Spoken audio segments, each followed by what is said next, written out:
Well, good morning, Facebook. Just wanted to go over a little bit of what I'm getting into today.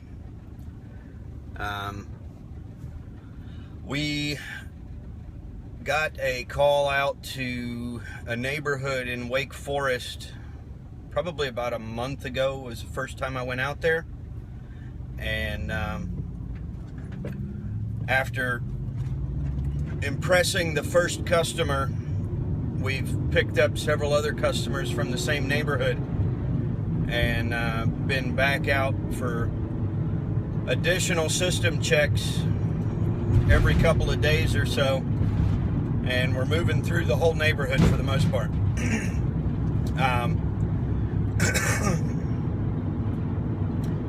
The first system I went to actually was a 4-ton system with the zoning, and about the only thing I found on that one, it was fairly new, but the only thing I found on that system was the bypass on the zone system. The damper was installed backwards to where it wouldn't open at all. The door and the weight, or the damper handle and the damper itself were closing regardless of what happened. It was backwards.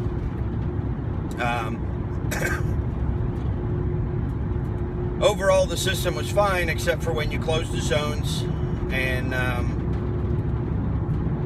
static pressure would go very high whenever one zone was calling, because the bypass wasn't alleviating any of the pressure. The second system I visited out there was also a zone system, and that one I had posted some pictures of the system, or the numbers I was getting off of it.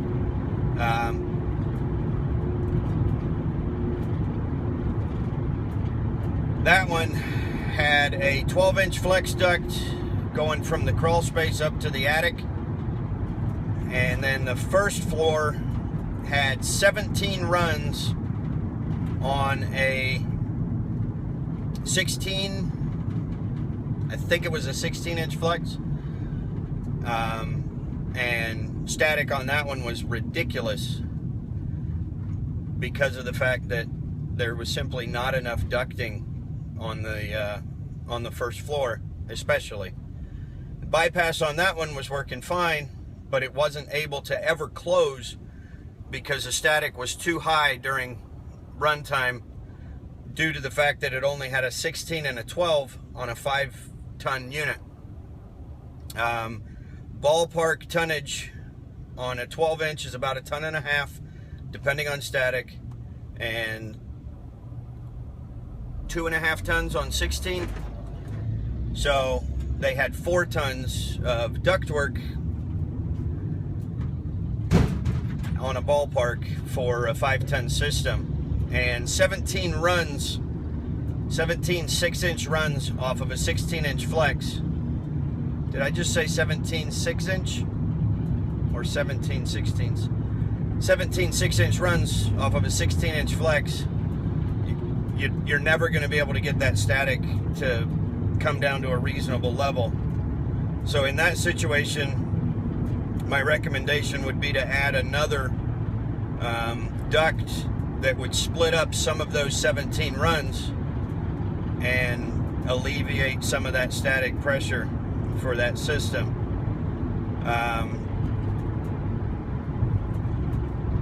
We've got a 2-system check to do today for the next customer on the list, and I don't know if I'll get any footage on that. Typically with new customers, I try not to whip the camera out unless, of course, there's something worth showing in a troubleshooting method or whatever.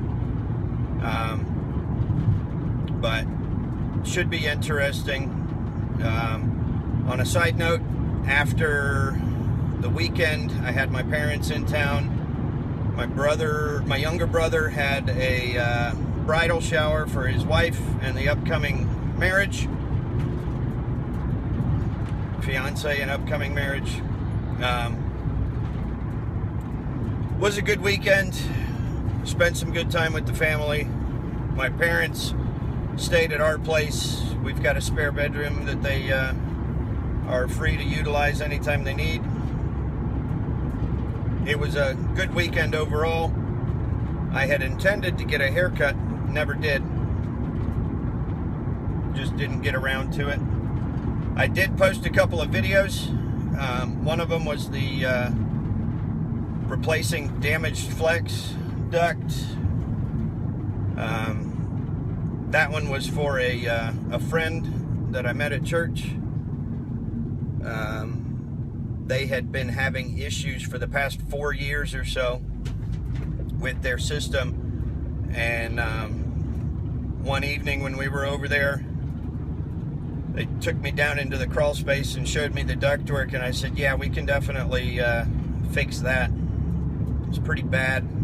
They had a critter living in the crawl space at one time. Critter died, and the ductwork was pretty well destroyed down there.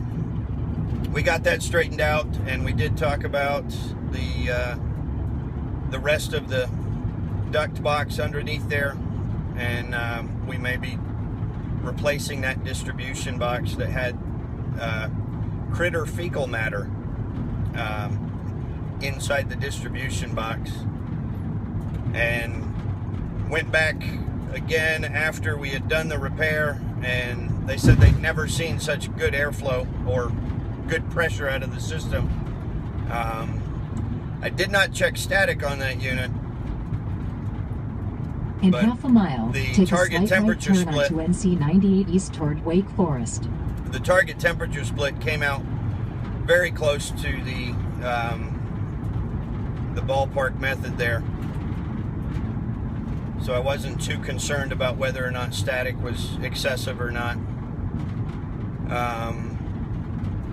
I've got a job coming up this weekend, replacing that Take a slight system right turn onto NC 98 East toward Wake that I had Forest, posted then keep pictures left on of, Dr. Calvin Jones Highway. asking how Keep or left what on you would Dr. change. Calvin Jones Highway, then turn Would you left. shut up? Goodness. I can see what you want me to do. Anyway, we'll be changing that system out Dr. Calvin Jones this Highway. next weekend. Good morning, Lefty. How are you? Hope the hand is doing all right. And then we're actually going to be replacing the geothermal system and doing some duct modifications on that unit that I had shot the video on. So we've got a couple of good things that are coming up that we can hopefully get some video on and share with you guys. I had thought that, good morning, Billy. How are you? I had thought that maybe I would actually do some live streams on Facebook whenever I run across something that's not worth a full video, just to show you guys what I'm working on. Everything loud. Shut up, Jim. But anyway, that's where we're at now and what we're getting into over the next couple of weeks. Thought I'd check in with you guys and let you know what's going on. Yeah, love-hate relationship with GPS, always. But anyway, thanks for watching, guys. Like, subscribe. I guess this is Facebook, so like, share, friend. And if you want more of these little videos, check out my HVAC with Stephen Reardon Facebook group. That's more for the guys that are catching this on YouTube later. But anyway, thanks for watching. We'll catch you on the next one. Peace.